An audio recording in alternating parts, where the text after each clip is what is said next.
முடிச்சுட்டாங்க நண்பர்களே, முடிச்சுட்டாங்க. வரப்போற வரங்கள் வீட்டுக்குள்ள இருக்க எல்லாரும் கஷ்டப்பட போறாங்க பாரு, ரொம்ப கஷ்டப்பட போறாங்க. இந்த வாரம் எப்படி இந்த பொம்மை டாஸ்க வச்சு வீட்டுக்குள்ள இருக்க எல்லாரையும் கஷ்டப்படுத்தினாங்களோ அதே மாதிரி வரப்போற வாரம் வீட்டுக்குள்ள மிகப்பெரிய ஆபத்து வரப்போது. எனக்கு தெரிஞ்சு சீனி, பால், மிச்சர், முறுக்கு, காரச்சோ, பிரெட், அது இதுன்னு மொத்த கிராசரிஸுக்கும் மிகப்பெரிய ஆபத்து வரப்போது. கண்டிப்பா எல்லாருமே பற்றாக்குறை ஆக போகுது. வீட்டுக்குள்ள அவ்வளவு பேர் சாப்பாடு இல்லாம தவிக்க போறான். இதான் நடக்கும். வேணா பாருங்க, சாப்பாடு இல்லாம தவிக்க போறான். இந்த வாரம் கேப்டன் அந்த தீபக் வந்து ஓரளவு இதை மேனேஜ் பண்ணிட்டார். ஓகேவா, இந்த ஓரளவு மேனேஜ் பண்ணி ஒன்னொன்னு தனித்தனியா ஒரு ஆளை போட்டு பாதுகாப்புக்கு போட்டு பயங்கரமா மேனேஜ் பண்ணி கொண்டு போயிட்டார். ஆனா வரப்போற வாரம் இருக்க கேப்டன் அப்படி கிடையாது.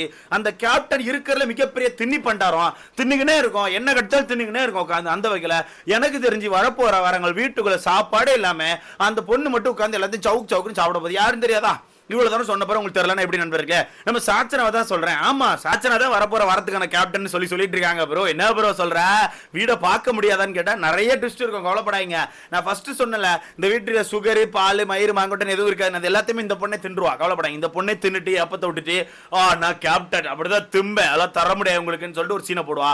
அது மட்டும் இல்லாம வீட்டுக்குள்ள எவனா ரூல் பேச வந்தா மரியாதை கொடுக்காம பேன் கத்தி கண்டிப்பா அவளுக்கான பேரை காலி பண்ணிப்பா. ப்ரோ நல்ல பேர் எங்கே இருக்கான்னு கேட்டீங்கன்னா நல்ல பேர்லாம் ஒண்ணுமே இல்ல. இருந்தாலும் இருக்கிற பேரையும் காலி பண்ணிட்டு போக. மொத்தத்துல வரப்போற வாரங்கள் சாச்சனாக்கான கடைசி வாரங்களா இருக்க போது. பட் இந்த வாரமே கடைசி வாரமா இருந்தா ரொம்ப நல்லா இருக்கும். அதாவது நாளைக்கு எவிக் பண்ணி அனுப்பிட்டேன் ரொம்ப சந்தோஷமா இருக்கும். ஒரு 10 தேங்காய் உடைச்சிடறேன், என் வீட்டுக்குள்ளே உடைச்சிடறேன், ஒன்றும் பிரச்சனை இல்லை. அதனால பார்த்து பண்ணி விடுங்க. ஓட்டுகள் இல்லாம தான் இருக்கு, பார்த்து பண்ணுவீங்க. நான் நம்புறேன், பார்த்து பண்ணி விடுங்க. மொத்தத்தில் ஒஸ்ட் பெஸ்ட் உங்களுக்கு தெரிஞ்சிருக்கும் நினைக்கிறேன். பெஸ்ட்டை பொறுத்தவரைக்கும் 2 பேர் செலக்ட் ஆயிருக்காங்க. நம்ம ஜெஃப்ரி அண்ட் சாச்சனா, இவங்க 2 பேர் தான் கேப்டன்சிக்கு போட்டி போட போறாங்க. அந்த கேப்டன்சி போட்டியில தான் நம்ம சாச்சனா அவர்கள் வின் பண்ண தான் சொல்றாங்க. மேபி எனக்கு தெரிஞ்சு ஜெஃப்ரி விட்டு கொடுத்துருப்பான்னு எனக்கு தோணுது. ஏன்னா இந்த டாஸ்கே அந்த பொண்ணு ஜெயிக்கணும்னு ரொம்ப ஆவலா இருந்தா. இது பொம்மை டாஸ்க் வந்து வின் பண்ணணும்னு சொல்லி ரொம்ப ஆர்வமா இருந்தா, பயங்கரமா ஓடிட்டு இருந்தா. பட் அந்த டாஸ்க் கிடைக்கல. அந்த டாஸ்க் நடுவில் அந்த பொண்ணு அவுட் ஆகி வெளியே போயிட்டா. அதனால எனக்கு தெரிஞ்சு ஏன்னா இந்த பையனுக்கு இது கடைசி நாமினேஷன் ஃப்ரீ கிடைச்சு வரப்போற வரங்கள் ஜெஃப்ரி வந்து நாமினேஷன் ஃப்ரீ தான். ஸோ சாச்சனாவும் அதுக்கு தான் ஆசைப்பட்டா. மேபி எனக்கு தெரிஞ்சு ஜெஃப்ரி விட்டு கொடுத்துருப்பானு எனக்கு தோணுது.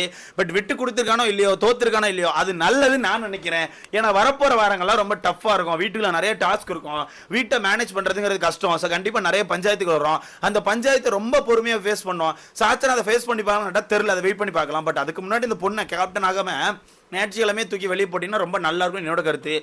முடிச்சு விட போறாங்க நண்பர்களே, முடிச்சு விட போறாங்க. அது மட்டும் இல்லாம ஒஸ்டி யாருன்னு உங்களுக்கே தெரிஞ்சுட்டு நம்ம ரயான் அண்ட் மஞ்சரி இவங்க 2 பேரும் ஒஸ்ட்னு சொல்லியிருக்காங்க. என்ன ப்ரோ ரயான் மஞ்சரியான்னு கேட்டா, ஆமா ப்ரோ இவங்க செலக்ஷன் ஃபுல்லா அப்படிதான் இருக்கும். இங்க ஒஸ்டி எப்படி செலக்ட் பண்ணுவாங்க தெரியுமா? இவங்க ஒஸ்ட்டை பொறுத்தவரைக்கும் வீட்டுக்குள்ள சண்டை போட்டு அவங்க ஒஸ்டி. ஓகேவா, ஒஸ்டினா அவங்களோட பேஸ்ல அப்படிதான். வீட்டுல சும்மா அன்வான்டா ஒரு சண்டை போட்டாலே அவங்க ஒஸ்டி. மற்றபடி வீட்டுல சும்மா காதல் பண்ணிக்கிட்டு கன்றாவே அதை கிரிஞ்சு கண்டென்ட் பண்ணிட்டு சும்மா உரசிக்கினே சுத்தினா அது வந்து பெஸ்ட்னு சொல்லுவாங்க. ஓகேவா, அந்த வகையில் ராணா மஞ்சரி 2 பேருமே இந்த வாரத்தை பொறுத்தவரைக்கும் டாஸ்க்ல நல்லா தான் சண்டை போட்டுருக்காங்க. ராணோலாம் ஒரு நாளை மொத்தமா அந்த வீட்டை கொளுத்திருக்கான். ராணோ வந்து மொத்த நாளையும் கொளுத்தி அந்த வீட்டை வந்து பயங்கர ஃபயர் ஆக்கி அந்த ஒரு நாளுக்கு அப்புறம் தான் அந்த பிக் பாஸ்க்கான லைவே பயங்கரமா ஆடியன்ஸ் பார்க்க ஆரம்பிச்சிருக்காங்க. 1 லட்சம் வியூ சாதாரணமா வர ஆரம்பிச்சு. இதுக்கு முன்னாடி 50,000 வீர் 40,000 வீர்ல உட்காந்துருந்து அந்த ஒரு சண்டைக்கு அப்புறம் தான் ஆடியன்ஸே பிக் பாஸ் ஒரு ஷோ இன்னும் போயிட்டு இருக்குப்பா அப்படின்னு சொல்லிட்டு பார்க்க ஆரம்பிச்சிருக்காங்க. பட் அவனுக்கு எது கொஸ்டின் நமக்கு தெரியல. அதே மாதிரி மஞ்சரி பொறுத்தவரைக்கும் எனக்கு தெரிஞ்சு டால் டாஸ்க்ல பயங்கரமா டஃப் கொடுத்தாங்க. எல்லா இடத்துலயும் சண்டை போட்டாங்க. அவங்களுக்கு கொண்டு எது கொடுத்தான்னு தெரியல. எல்லாமே 1 மந்த் தான் ப்ரோ. இவங்களுக்கு ஒஸ்ட் பெஸ்ட் எப்பவுமே செலக்ட் பண்ண தெரியாது. இந்த மாதிரி தான் கொடுத்துட்டு இருப்பானுங்க. மொத்தத்தில் கொடுத்து முடிச்சு விட்டானுங்க. யார் பெஸ்ட்? நம்ம Sachana, Jeffrey best, Ryan and Manjari worst. Okay, அந்த 4 பேர் செலக்ட் பண்ணிருக்காங்க. இதுல எனக்கு தெரிஞ்சு இந்த வாரம் சாச்சனா வெளியே போறதுக்கான வாய்ப்புகள் அதிகமா இருக்கு. ப்ரோ என்ன ப்ரோ சொல்றேன்னா ஓட்டுகள் சுத்தமா கிடையாது. திரும்ப சொல்றேன், போன வாரத்தை பொறுத்தவரைக்கும் கூட எனக்கு தெரிஞ்சு அந்த வர்ஷினின்னு ஒரு பொண்ணு இருந்தாங்கல்ல, அவங்களுக்கான ஓட்டுகள் கொஞ்சம் கம்மியா இருந்துச்சு. அதனால சாச்சனாவை சேவ் பண்றதுக்காண்டி வர்ஷினியை தூக்கி வெளியே போட்டாங்க. பட் இந்த வாரத்தை பொறுத்தவரைக்கும் கண்டிப்பா டபுள் எலெக்ஷன் இருக்கும். ஓட்டுகள்லாம் கனெக்ட் பண்ணி பார்க்க போனா அந்த பொண்ணுக்கு சுத்தமா ஓட்டுகளே இல்லை. மக்கள் ஆதரவுங்கிறது இம்மி அளவு கூட கிடையாது. மக்கள் எனக்கு தெரிஞ்சு இப்போ வரைக்கும் வெறுப்புகளை மட்டும் தான் கொடுத்துட்டு இருக்காங்க. ஸோ அந்த வகையில் இந்த பொண்ணுக்கு ஓட்டுகள் இல்லை. ஸோ முடிஞ்ச அளவுக்கு எனக்கு தெரிஞ்சு சேனல் வந்து இந்த பொண்ணை வெளியெடுக்க தான் ட்ரை பண்ணுவான்னு எனக்கு தோணுது. ஏன்னா போன வாரம் இந்த பொண்ணை காப்பாற்றினதுக்கு ஒரு ரீசன் சொன்னாங்க. அந்த பொண்ணுக்கான நேம் ஃபுல்லாக காலியாகி போயிருக்கு. சின்ன பொண்ணு வேற. ஸோ அதனால் நேம் கொஞ்சமாச்சும் நல்லா இருக்கும்போது வெளியே விடலான்னு சொல்லி ஐடியா பண்ணியிருக்கோன்னு சொல்லியிருந்தாங்க. அந்த வகையில் எனக்கு தெரிஞ்சு இந்த வாரம் அந்த பொண்ணுக்கான நேம் டேமேஜ் ஆகலை. வெளியே டேமேஜ் ஆனது அப்படியே தான் இருக்கு. ஆனால் டேமேஜ் கண்ட்ரோல் பண்ண முடியாது. பட் இந்த வாரம் பெருசாக புதுசாக டேமேஜ் ஆகாம அந்த டேமேஜோட அந்த பொண்ணு உட்கார்ந்துருக்கா. அந்த வகையில் எனக்கு தெரிஞ்சு இந்த வாரம் அந்த பொண்ணை வெளியே அனுப்பினா எனக்கு தெரிஞ்சு பெருசா அடி வாங்க மாட்டான்னு எனக்கு தோணுது. ஸோ இதை பத்தி உங்களுக்கான கருத்துக்களை மறக்காம கமெண்ட்ல போட்டுருங்க. ஓட் லிஸ்ட்டை கூட பார்த்தீங்கன்னா கடைசியில் ஒரு 5 பேர் இருக்காங்களே, அந்த 5 பேர்ல இருந்து 2 பேர் வெளியே போங்க நான் நினைக்கிறேன். ஸோ அந்த 5 பேர் யாரும் சொல்லவா? இதுல பாட்டம்ல பார்த்தீங்கன்னா நம்ம சாச்சனா அவர்கள் தான் இருக்காங்க. வெறும் 20,000 ஓட்டுகள் எடுத்து 10வது இடத்தை பிடிச்சிருக்காங்க. மொத்தம் 10 பேர் தான் நாமினேஷன்ல இருக்காங்க. 10வது இடத்துல நம்ம சாச்சனா இருக்காங்க. வெறும் 20,000 ஓட்டுகள் தான். ஓகேவா, அந்த கையில் ஓட்டுகள் இல்லை அப்படிங்கிறது நமக்கு இங்கே தெரிஞ்சு போச்சு. ஸோ எனக்கு தெரிஞ்சு சேனல் பார்த்து பண்ணோன்னு எனக்கு தோணுது. ஸோ வெயிட் பண்ணி பார்க்கலாம். ஸோ அடுத்தது 9வது இடத்துல நம்ம ஆனந்தி அக்கா. அக்கா அக்கா வாங்கக்கா, என்னக்கா இந்த பக்கம் ஓட்டுகள் இல்லாம உட்காந்துருக்கீங்க போல. சரி அக்காவை தூக்கி வெளியே போறேன். அக்கா கிட்ட கண்டென்ட் இல்ல ஒன்றும் இல்லை. ஒரு 2 வாரத்துக்கு முன்னாடி கூட அக்கா குச்சி எங்கேயா உட்காந்து பேசி குச்சி ஓத்தாங்கன்னு கண்டென்ட் கொடுத்துட்டு இருந்தாங்க. பட் வர பார்த்தா அக்காக்கான கண்டென்ட் காலி ஆயிட்டு ஒரு போய் மண்டையும் கழுவ முடியல. ஆல்ரெடி மண்டை போற கழுவி காலியாக தான் இருக்கு. சார் அக்காவுக்கு பெருசாக கண்டென்ட் கிடைக்க மாட்டேங்குது. ஸோ முடிஞ்ச அக்காவுக்கு வெளியே போட்டிங்கன்னா அக்கா வெளியே வந்து தனக்கான ஏதாவது வேலைகளை பார்க்கட்டும். அதான் எனக்கு தெரிஞ்சு நல்லது நான் நினைக்கிறேன். ஏன்னா போக போக அக்காளுக்குள்ள இருக்க அந்த மேல் ஈகோ அப்படிங்கிற கேரக்டர் ரொம்ப சுரண்ட ஆரம்பிச்சிருக்கு. பாவம் சுரண்டு வீட்டுக்குள்ள இருக்க ஒருத்தர் டார்கெட் பண்ணிட்டே இருக்காங்க.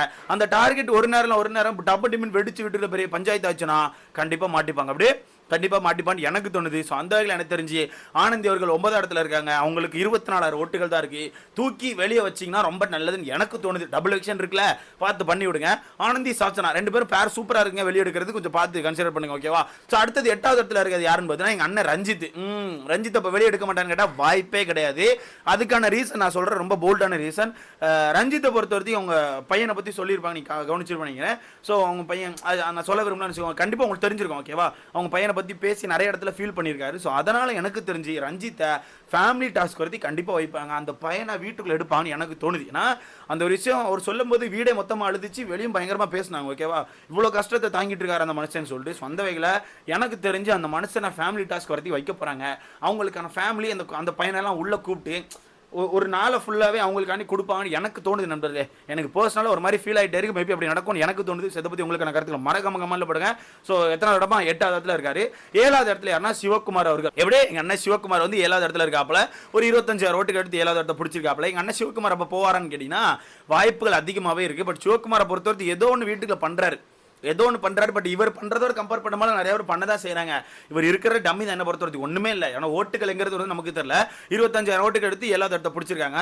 ஸோ முடிஞ்ச அளவுக்கு சிவகுமாரை நீங்கள் கன்சிடர் பண்ணுறது ரொம்ப நல்லதுன்னு எனக்கு தோணுதுப்பா. ஏன்னா வீட்டுக்கு சுத்தமாக கண்டென்ட் இல்லை.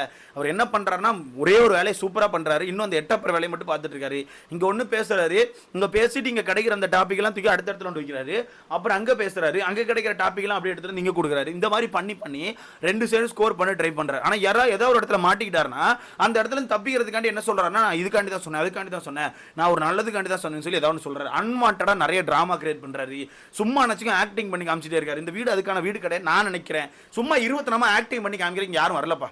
நீ ஆக்டிங் திறமையில புலி தான், இல்லைன்னு சொல்ல, கலை புலி தான். நீங்கள் இருந்தாலும் அதை மட்டுமே காமிச்சிட்டு இருந்தால் மக்கள் வெறுப்பாயிருவாங்க. ஸோ அந்த எனக்கு தெரிஞ்சு 7வது இடத்துல இருக்க சிவகுமாரையும் தூக்கி வெளியே போட்டுறான்னு எனக்கு தோணுது. இதை பற்றி உங்களுக்கான கருத்து நீங்கள் மறக்காம கமெண்ட்ல போடா. அடுத்தது 6வது இடத்துல இருக்க எங்கள் சத்யா. எப்படின்னா எங்கள் அண்ணன் ஓட்ட சட்ட சத்யா 6வது இடத்துல இருக்காப்புல. ஒரு 26,000 27,000 ஓட்டுக்கு எடுத்து 6வது இடத்தை பிடிச்சிருக்காப்புல. இவர் 6வது இடத்துக்கும் டிசர்வே கிடையாது. எனக்கு தெரிஞ்சு இவர் வந்து நாமினேஷனில் 10 பேர் இருந்தால் இவருக்கு 100வது இடம் கொடுக்கலாம். எப்படி நாமினேஷனில் 10 பேர் இருந்தால் கூட எங்கள் அண்ணனுக்கு 100வது இடம் கொடுக்கலாம். அந்த அளவுக்கு வீட்டுக்குள்ள கண்டென்ட் எல்லாமே வெறுமனை சுற்றிட்டு இருக்க ஒரே ஒரு நபர் இவர் மட்டும்தான்.